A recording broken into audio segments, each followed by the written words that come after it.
Marcus. Hi, Dónal. I'm Christopher Gallardo with Telltale TV. How are you both doing today? Good, Good, thanks, thank Chris. How you. are you? How are you?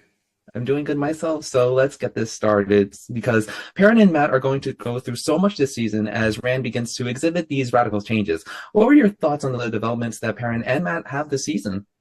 Yeah, there's a lot that happens to both these lads this season. I think Perrin initially just kind of wants to go home and kind of step out of any kind of duty or responsibility involving the pattern. But I think in returning home, he's kind of thrust into this position of like leadership and potentially has to, face things on by himself with no, external help from, his loved ones essentially, or from the Emmonsfield crew. So I think there's a lot of exciting moments of Perrin having to navigate things by himself within his home setting, which is really interesting. Yeah, and I think developments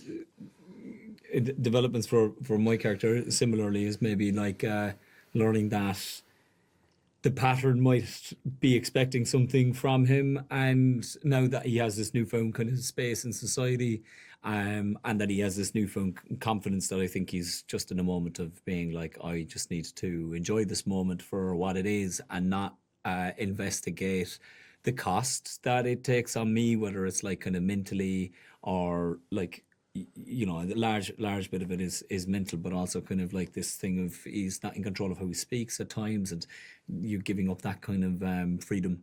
And then the development of kind of knowing that you have stepped into a new role, people see you in this new way, and you have this newfound confidence, but that there is a responsibility with that, and that you know that if people are going to endow you as this kind of hero that has passed through the ages, that you have to rise to that occasion, and that I suppose you can't unsubscribe from people's expectation, given that you've been given that title.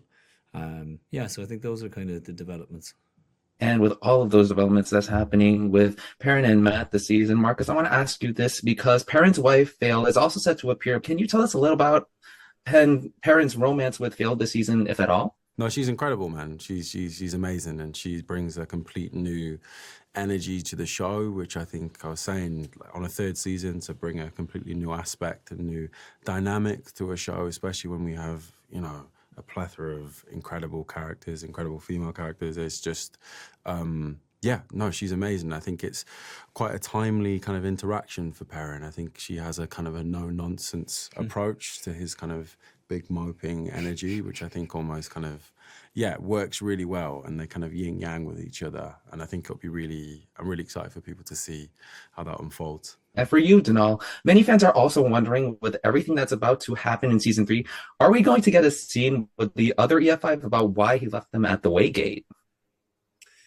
Great question. I think what is like testament to the Emmonsfield gang and their friendship is actually that by the time we spend time with them in season three, and the top of season three involves them being in a core group again, and it's the first time for a while.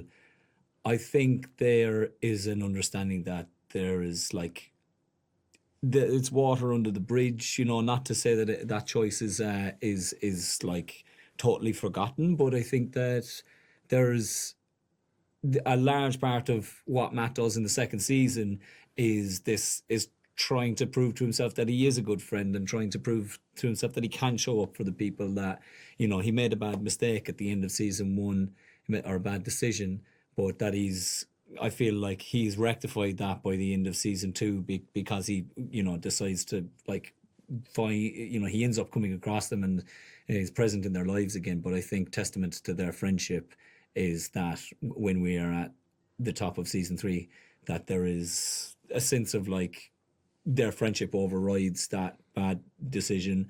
But also, there's a lot to contend with at the top of season three, and I don't think that is. I think they have bigger fish to fry.